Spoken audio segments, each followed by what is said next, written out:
నమస్కారం నేలతల్లి కార్యక్రమానికి స్వాగతం. వరి దేశ ప్రజలందరి కడుపు నింపుతున్నా రైతు మాత్రం అర్ధాకలితో అలమటిస్తున్నాడు. వరి సాగు గిట్టుబాటు కావడం లేదన్నది అన్నదాత ఆవేదన. మద్దతు ధర పెంచాలని ఏళ్ల తరబడి రైతులు ఆందోళన చేస్తున్నారు. ఎలాంటి ఆందోళనలు అవసరం లేదని అంటున్నారు ప్రకృతి వ్యవసాయ రైతు విజయరాం గారు. దేశీ విత్తనాన్ని ప్రకృతి సేద్యంలో సాగు చేసి ఎకరానికి 56 బస్తాల దిగుబడి సాధించి శాస్త్రవేత్తలనే ఔరా అనిపించారు. వరిలో ఇది ఎలా సాధ్యమైంది? ప్రకృతి సేద్యం చేసే ప్రతి రైతుకు ఇది సాధ్యమేనా? విజయరాం కూడా మిగతా రైతుల మాదిరి నీరు వాడారా లేదా అనేది తెలుసుకుందాం ఇవాల్టి నేలతల్లిలో. విజయరాం గారు ప్రస్తుతం మన హెచ్ఎంటీవీ స్టూడియోలో ఉన్నారు. మరి వారిని అడిగి ఈ ప్రకృతి వ్యవసాయం వైపు అడుగులు వేసినటువంటి ఆయన విజయ గాథను ఒకసారి తెలుసుకుందాం. నమస్కారం అండి. నమస్కారం. సో ప్రకృతి వ్యవసాయమే ముద్దు అని చెప్పి మీరు మరోసారి తెలియజేశారు. అదేవిధంగా అధిక దిగుబడి పొందాలన్నా కూడా ప్రకృతితో మమేకమైతేనే అది సాధ్యమవుతుంది అని అంటున్నారు. అయితే ఫస్ట్ ఆఫ్ ఆల్ ఇప్పటి వరకు మీరు ఎంత శాతం అంటే ఎంత మొత్తంలో అధిక దిగుబడిని సాధించడం జరిగిందండి ప్రకృతి వ్యవసాయం పైన డిపెండ్ అయ్యి? ఇది మొదటి సంవత్సరం వచ్చింది నాకు 18-20 బస్తాల మధ్యలో వచ్చింది. క్రమేపీ భూమి మనం ఈ ప్రకృతి వ్యవసాయంలో మార్చిన తర్వాత గడిచిన నాకు 5 సంవత్సరాల్లో నాకు 56 బస్తాలు వచ్చింది. దీంట్లో మనం వాడింది కూడా దేశవాళీ విత్తనంతో చేశాము. అది ఒకటి బహురూపి, 2 నారాయణ కామిని. ఓకే, సో ఎలా సాధ్యమైందంటారు? ఇది పాలేకర్ గారి విధానంలో మనం భూమిని ప్రతి సంవత్సరం కూడా మార్చుకుంటూ వెళ్ళొచ్చు. అంటే దిగుబడి అనేది జీవామృతం ద్వారా, దేశీ విత్తనం ద్వారానే ఇది సాధ్యమవుతుంది. భూమి బలోపేతం అవుతానే ఉంటుంది నిరంతరం. ఇది మొదలుపెట్టి 6-7 సంవత్సరాలు అవుతున్నా సరే ఇక్కడితో ఇది ఆగిపోయిందని లేదు. ఇప్పుడు జరిగిన ఈ 6-7 సంవత్సరాల తర్వాత చూస్తే కూడా 18 బస్తాలతో మొదలైన ప్రయాణం అలా పెరుగుతూనే ఈ రోజు వరకు 56 బస్తాలకి రాగలిగాము. సో మీరు వాడిన విత్తనం పేరు మరొకసారి రిపీట్ చేస్తారా? బహురూపి, నారాయణ కామిని. ఇంచుమించు 2 విత్తనాలు కూడా 5.5 నుంచి 6 అడుగులు హైట్ పెరుగుతాయి ఎత్తు. ఇది తీర ప్రాంతాల్లో అయినా సరే, ఎత్తు భూమిలో అయినా సరే ఎక్కడైనా ఈ వరి నాటుకోవచ్చు. గాలికి పడిపోవటం అనేది ఈ ప్రకృతి వ్యవసాయంలో జరగదు. అంటే తుఫాన్లు వచ్చినా, గాలులు వచ్చినా సరే ఒరుగుద్దు కానీ పంట అడ్డం పడతాం కానీ పంట నష్టం కానీ రైతుకు ఇవ్వదు. ఓకే, ఫస్ట్ కాలర్ ఉన్నారండి మనతో పాటు గోపాలం గారు రాజేంద్ర నగర్ నుంచి. గోపాలం గారు. హలో, నమస్కారం అండి, చెప్పండి. నమస్తే సార్. చెప్పండి అయ్యా. సార్, ప్రకృతి వ్యవసాయం గురించి మీరు చెప్తున్నారు అయ్యా. మాకు వరి ఈ అగ్గి తెగులు అంటారు కదా, బ్లాస్ట్, అది బాగా ఎక్కువ వస్తుందండి ప్రతి దీంట్లోనూ, పంటలోనూ. మీరు ప్రకృతి వ్యవసాయ పద్ధతిలో ఏం చేయాలండి అది రాకుండా ఉండాలంటే? మీరు ప్రకృతి వ్యవసాయం చేస్తున్నారా, రసాయనాల వ్యవసాయం చేస్తున్నారా? మేము ప్రకృతి వ్యవసాయమే ప్రిఫర్ చేస్తామండి. ప్రస్తుతం ఏం చేస్తారు? క్రైసిస్ వచ్చినప్పుడు ఏంటంటే రసాయనాలు వాడవలసి వస్తుంది. అక్కర్లేదండి, పాలేకర్ విధానాన్ని పూర్తిగా అర్థం చేసుకోండి. తర్వాత విత్తనం ఏది వాడారు? విత్తనం అండి అంకుర్ సోనా అండి. ఈ సోనా మసూరీలు, అంకుర్లు కాకుండా మీరు దేశవాళీ విత్తనం వాడుకున్నప్పుడు దాన్ని తెగులు తట్టుకునే శక్తి దాంట్లోనే భగవంతుడు ఇచ్చాడు. ప్రకృతిలో ఉన్న వస్తువులు మీరు వాడాలి. దేశీ విత్తనం కావాలంటే మేము అందజేస్తాము. కానీ మీరు దుక్కు దున్నే ముందే 100 నుంచి 200 కేజీలు ఘనజీవామృతం వేసి దుక్కు దున్ని నారు అనేది 45 సెంటీమీటర్లకు ఒక మొక్కని లైన్ టు లైను మొక్క నుంచి మొక్కకి దూరం కూడా 45 సెంటీమీటర్లు పెట్టుకుని నాటుకుండి మీకు ఎలాంటి తెగుళ్ళు రావు. గాలి వెలుతురు ప్రతి మొక్క మీద పడుతుంది. సో విజయరాం గారు, అంటే ప్రకృతి వ్యవసాయం చేయాలి అంటే ఖచ్చితంగా దేశీ విత్తనమే వాడాలంటారా? ఏదైనా కూడా ఫలితాలను ఇస్తుందంటారా? లేదండి, భగవంతుడు ఇచ్చిన విత్తనాలనే వాడాలి. దీంట్లో రోగ నిరోధక శక్తి ఉంటుంది. ఈ వాతావరణం తట్టుకోవటం, అతివృష్టి అయినా అనావృష్టి అయినా, నీరు ఎక్కువ ఉన్నా సరే మీకు పంట నష్టం కలగనవదు. అలానే నీరు తక్కువ ఉన్నా సరే తట్టుకునే శక్తి సామర్థ్యం ఈ దేశీ విత్తనంలోనే నిర్మించబడింది. అదేవిధంగా వరి సాగు గిట్టుబాటు కావడం లేదని చెప్పి ప్రతిరోజు కూడా అన్నదాత రోడ్డెక్కి ఆందోళన చేయడం మనం గమనిస్తూనే ఉన్నామండి. మరి అలాంటి వారికి మీరు ఏం చెప్తారు? ఇప్పుడు మీరు ఒక ఆదర్శ రైతు కాబట్టి. గిట్టుబాటు కాదు అంటే ఇప్పుడు ఆర్థికంగా ఇప్పుడు మనం ఇరుక్కుపోయి ఉన్నాము ఈ వ్యవసాయంలో, ఏది రసాయనాలతో పండటం వల్ల. దీన్ని ముందు మనం పెట్టుబడులు తగ్గించుకోవాలి. పెట్టుబడి పెడుతున్నప్పుడే గిట్టుబాటు అనే మాట వస్తుంది. పెట్టుబడి లేనప్పుడు గిట్టుబాటు ఖచ్చితంగా అవుతుంది అనమాట. ఇప్పుడు పాలేకర్ గారి దాంట్లో పెట్టుబడి అనేది లేదనమాట. ప్రకృతి వ్యవసాయం ఏంటంటే ఒక ఆవు ఉందనుకోండి 30 ఎకరాలు సేద్యం చేయొచ్చు. ఈ విధంగా చేసినప్పుడు మీకు మొదటి సంవత్సరం అంటే గడిచిన 60 ఏళ్ళలో రసాయనాలతో నిండినున్న భూమి కూడా మొదటి సంవత్సరం 18 నుంచి 20 బస్తాలు ఖచ్చితంగా 4 సూత్రాలు పాలేకర్ గారి పాటిస్తే మీకు ఆ విధంగా వస్తుంది. 18-20 బస్తాలు అంటే బస్తా బరువు వచ్చి 76 కేజీలు. ఇప్పుడు ఈ పెట్టుబడులు పెట్టేసరికి 5,000 నుంచి 10,000 రూపాయలు అవుతున్నాయి. అవి రసాయనాలతో కొనుక్కొచ్చి వేస్తున్నాం కాబట్టి దాని దిగుబడి కూడా మనం గమనించాలి. అంటే 35 బస్తాలు వస్తుంది, మరి 18 బస్తాలే అంటున్నారు. 35 బస్తాలు పండించినా దాంట్లో 10,000 రూపాయలు తీసి మనం రసాయనాలకి తెస్తున్నాం కాబట్టి వాటిని కట్టాలి. అవేమీ లేకుండా మీకు మొదటి సంవత్సరం 18-20 బస్తాలు వస్తే మీకు తేడా ఇంకా 3 నుంచి 5 బస్తాలు తేడా. ఆ 3-5 బస్తాల్లో ఆరోగ్యం పొందుతున్నాం కదా మనం. ఇలాంటి ఆహారం తిన్నప్పుడు మనం అధిక దిగుబడిని ఆలోచిస్తున్నాం కానీ అధిక ఆరోగ్యం గురించి కూడా ఆలోచించాలి కదా. డెఫినెట్ గా ఆలోచించాల్సిన అవసరం ఉందండి. నెక్స్ట్ కాలర్ ఉన్నారు వెంకటరెడ్డి గారు కామారెడ్డి నుంచి. వెంకటరెడ్డి గారు మేడం నమస్తే అండి. నమస్కారం అండి, చెప్పండి. నమస్కారం సార్. నమస్తే. ఏదైనా మేము టోటల్ గా ఆర్గానిక్ చేస్తున్నామండి, వెజిటేబుల్స్ ఇట్లా అయ్యా కూరగాయలు కూడా. అయితే ఏంటంటే పాలేకర్ క్లాసెస్ కూడా విన్నాము ఇక్కడ వరంగల్ లో జరుగుతాయి. అదే టోటల్ గా ఇంకా చాలా ఇంప్రూవ్ కావాలంటే ఇంకేమేమి పాటించాలి? దీంట్లో మీరు ఆర్గానిక్ అంటే పూర్తిగా పాలేకర్ని ఫాలో అవుతున్నారా? అవునండి. మొత్తం ఆవు మూత్రము పేడ కంప్లీట్ గా దాంట్లో చేస్తున్నాం. దేశవాళీ ఆవే ఉందా మీ దగ్గర? అవునండి, దేశవాళీ ఆవులే అండి. అలాగే ఇప్పుడు అందుబాటులోకి దేశవాళీ కూరగాయ విత్తనాలు కూడా వచ్చినవి. ఈ దేశవాళీ కూరగాయ విత్తనం తీసుకుంటే మీకు తెగుళ్ళు దిగుబడి విషయంలో నాణ్యత విషయంలో పెరుగుద్ది. మనం ప్రతిదీ కూడా దేశవాళీ విత్తనం తీసుకోవాలి. దేశవాళీ విత్తనం దిగుబడి లేదని అనుకోవద్దు. మీకు అధిక దిగుబడి కూడా దేశవాళీ విత్తనంలో ఉంటుంది. రోగ నిరోధక శక్తి, ఏ తెగుళ్ళు వచ్చినా తట్టుకునే శక్తి కూడా దేశవాళీ విత్తనంలో ఉంటుంది. మీకు సహజ సీడ్స్ ఇంటర్నెట్లో కొట్టినా మీకు సహజాని కర్ణాటకలో ఉన్నారు. వాళ్ళు ఒక 30 సంవత్సరాల నుంచి దేశీ విత్తనంతోనే వాళ్ళు ఉద్యమం చేస్తున్నారు. కొంత మా కార్యాలయంలో కూడా అందుబాటులో ఉన్నాయి దేశవాళీ కూరగాయ విత్తనాలు. ఓకే, నెక్స్ట్ శ్రీనివాస్ రెడ్డి గారు అండి కరీంనగర్ నుంచి. శ్రీనివాస్ రెడ్డి గారు హలో. నమస్కారం అండి, చెప్పండి. ఇది మేలో విజయనగరంలో ఆంధ్రప్రదేశ్ ప్రభుత్వం పాలేకర్ గారిని తీసుకొచ్చి ఒక 5,000 మందికి ట్రైనింగ్ ఇవ్వబోతున్నారు.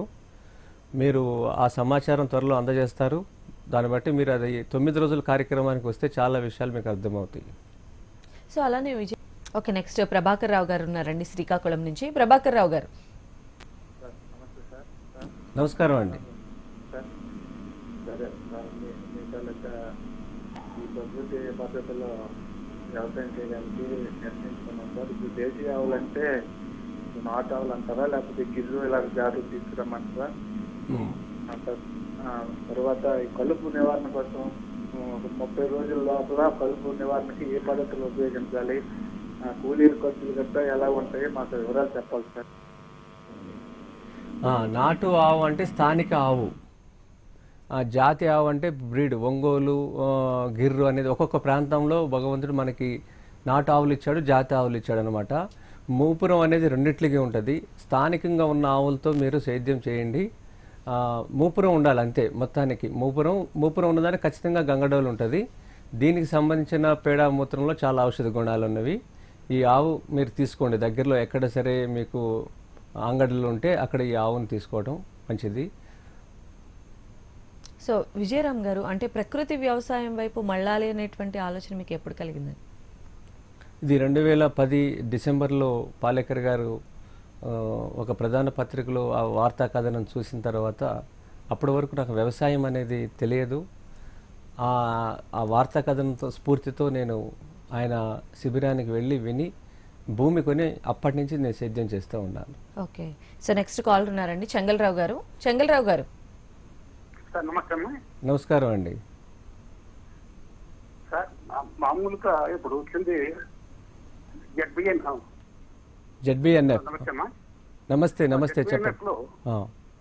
జెడ్బిఎన్ఎఫ్ లో చేసే రైతులకు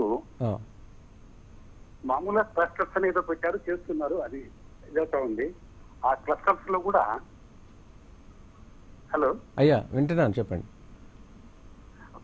18-19 రకాలుగా చేస్తున్నారు. కేవలం జడ్బీఎన్ఎఫ్లో చేసే రైతులకు ఎలాంటి సహకార ఇది లేదు. కనీసం దేశవాళీ ఆవు కావాలి. ముఖ్యంగా మాకు యంత్రం అదే. ఆ యంత్రమే లేనప్పుడు ప్రకృతి జడ్బీఎన్ఎఫ్ చేయాలంటే చాలా ఇబ్బందిగా ఉంది. పంచితం వచ్చేది 15 రూపాయలు సార్, పేడ 10 రూపాయలు లెక్కన అమ్ముతున్నారు గోశాలల్లో. ఇది చేసేవాడికి రైతు చాలా ఇబ్బందిగా ఉంది. అవును. కాబట్టి దేశవాళీ విత్తనాలు తర్వాత వచ్చే దేశవాళీ పశువులు కానీ అందజేసే పరిస్థితిగా వస్తే బాగా ఉంటుందని కోరిక సార్. దేశవాళీ విత్తనాలు దొరికేది కూడా చాలా కష్టంగా ఉంది సార్. ఆ చిరునామాలు కానీ కొన్ని తెలియజేస్తే కూడా బాగుంటుంది సార్. రాజకోటి దేశవాళీ విత్తనాలు నేల సేవ్ కార్యాలయము, సాహిత్య అపార్ట్మెంట్, రామకృష్ణ మఠం road, lower tank bund, Hyderabad. మీరు అక్కడికి వస్తే నేరుగా మీకు దేశీయ విత్తనాలు దొరుకుతాయండి. తర్వాత దేశీయ ఆవులు అందుబాటులో లేవు ప్రకృతి వ్యవసాయం చేసే వాళ్ళకి అంటున్నారు మీరు. దీనికి సంబంధించి ఇప్పుడు ఆంధ్రప్రదేశ్ ప్రభుత్వం విజయ్ కుమార్ గారు దీనికి స్పెషల్ ఆఫీసర్గా నియమించబడింది, ఐఏఎస్ ఆఫీసర్ గారు. ఆయన దీని మీద చాలా కృషి చేస్తున్నారు. మీరు స్వయంగా నేరుగా ఆయన కలిసి లేకపోతే జిల్లా వారీగా దీంట్లో చాలామంది ప్రతినిధులు ఉన్నారు. మీరు ఒక సామూహికంగా ఒక లెటర్ రాసి వాళ్ళకి అందజేస్తే మీకు ఖచ్చితంగా ఆవులు ఇవ్వటానికి వాళ్ళు ఏర్పాట్లు చేస్తున్నారు. అదేవిధంగా మీరు అనుసరిస్తున్న పద్ధతులు ఏంటండి? ఒక రైతు అనుసరించాల్సినటువంటి పద్ధతులు ఏంటని మీరు అనుకుంటున్నారు? మనం దిగుబడి విషయంలో కూడా, నాట్ల విషయంలో కూడా చాలామంది ఏంటంటే 4-5 వరి మొక్కలు నాటుతారు ఒకే చోట. అలా నాటకుండా ఒక మొక్కే నాటాలి. ఇది నాటేటప్పుడు చాలా విచిత్రంగాను, నాటే వాళ్ళకు కూడా అనుభవం లేదు కాబట్టి ఇది కాదు పండదు అని మనల్ని చాలా ఇబ్బందికరంగా చేస్తారు. కానీ 300 గ్రాముల విత్తనం అయితే ఒక ఎకరానికి సరిపోతుంది. 300 గ్రాముల విత్తనం 45 సెంటీమీటర్లకి మనం నాటుకోవాలి. నారుమడి కూడా ఘనజీవామృతం ఇచ్చి 15 రోజుల నుంచి 18 రోజుల లోపు నాటుకుంటే మీకు దిగుబడి విషయంలో ఎక్కువ రావడానికి అవకాశం ఉంది. అలాగే నాటిన ఎకరాన్ని 4 భాగాలుగా చేసుకోండి. దిగుబడి విషయంలో కూడా మీకు 5-6 బస్తాలు రావడానికి ఒక చిన్న పాలేకర్ గారు చెప్తారు ప్రయోగం. 4 భాగాలు చేసుకుని మొదటి భాగం ఏమి కట్ చేయకుండా రెండో భాగంలో నాటిన రోజు నుంచి 35 రోజులకి కట్ చేయాలి. ఆకు ఎక్కడైతే కాండం నుంచి మొదలైందో అక్కడికి మొత్తం పంటను మొత్తం కూడా కట్ చేయండి. అలాగే మూడో భాగంలో నాటిన 45 రోజులకి కట్ చేయండి. అలాగే ఇంకొక చివరి భాగం 55 రోజులకి కట్ చేయండి. ఇవన్నీ కూడా మీరు గమనించాలి. కోత కోసేటప్పుడు దుబ్బులు మనం 45 సెంటీమీటర్లకి లైన్గా పెట్టాం కాబట్టి ఏది దుబ్బు బాగా చేసిందో గమనించి 4 భాగాల్లోంచి ఒక దుబ్బును పెకిలించి దాన్ని కట్ చేసి దాని బరువును చూస్తే మీకు 180 నుంచి 250 గ్రాములు 300 గ్రాములు ఒక మొక్క నుంచి వస్తుంది అనమాట. అది మీరు గమనించి స్థానికంగా మీకు ఆ విత్తనం ఎక్కడైతే ఉపయోగపడుతుందో దిగుబడి విషయంలో దాన్ని మీరు రైతులకు ఆ జిల్లాలో ఈ టైంలో దీన్ని కట్ చేస్తే దిగుబడి విషయంలో 5-6 బస్తాలు ఎక్కువ రావడానికి అవకాశం ఉంది. ఓకే, నెక్స్ట్ సాయి కృష్ణ గారు ఉన్నారండి. సాయి కృష్ణ గారు. హలో అయ్యా నమస్కారం, చెప్పండి. నమస్తే. హలో చెప్పండి అయ్యా నమస్కారం. మరి మన విత్తనం ఎక్కడ దొరుకుతుంది మనకు?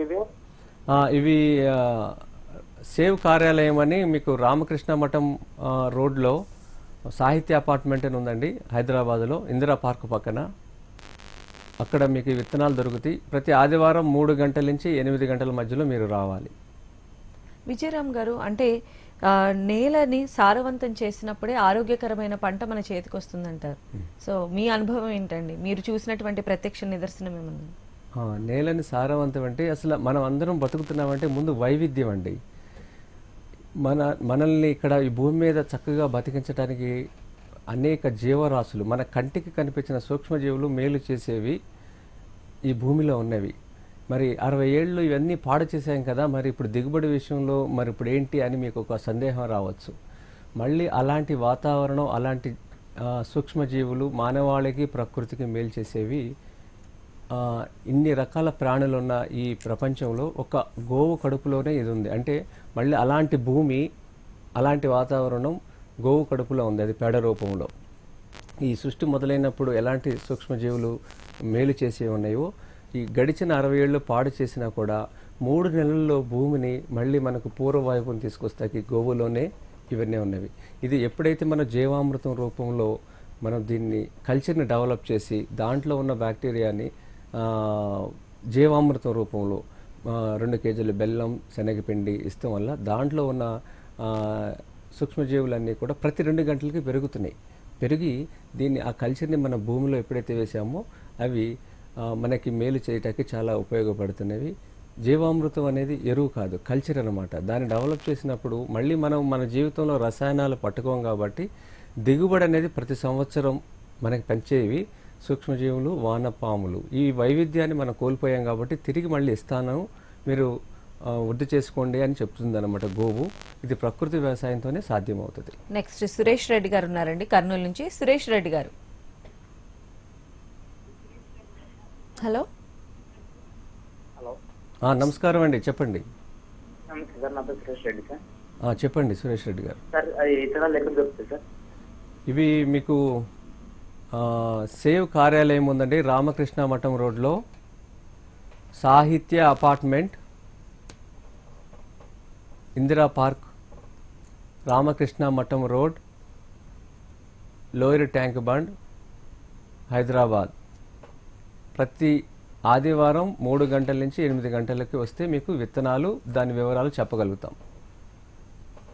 ఓకే, అదేవిధంగా కాలర్స్ అందరూ కూడా స్క్రీన్ పైన కనిపిస్తున్న నెంబర్లకు కాల్ చేసి డీటెయిల్స్ కూడా తెలుసుకోవచ్చండి. ఇంకా ఫర్దర్గా ఎలాంటి మీరు అడగలేనటువంటి ప్రశ్న ఏదైనా ఉన్నప్పటికీ కూడా మీరు అందరూ కూడా స్క్రీన్ పైన కనిపిస్తున్న నెంబర్లకు కాల్ చేయొచ్చు. సో విజయరామ్ గారు, మనం చూసినట్లయితే అంటే ఇప్పటి వరకు కూడా మానవుడు ఏం చేశాడంటే ప్రకృతికి దూరంగా ఉంటూ వచ్చాడు.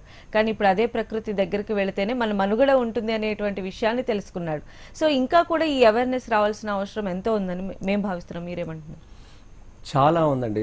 ఇప్పుడు వచ్చింది కూడా 1% కూడా దగ్గరలో లేము. అంటే ప్రజలు గుర్తిస్తున్నారు. అంటే ఇది మనం తినేది విషం ఆహారం 3 పూట్ల అనేది గుర్తించారు. చదువుకున్న వాళ్ళందరూ కూడా వ్యవసాయం రంగంలో లేని వాళ్ళు ముఖ్యంగా.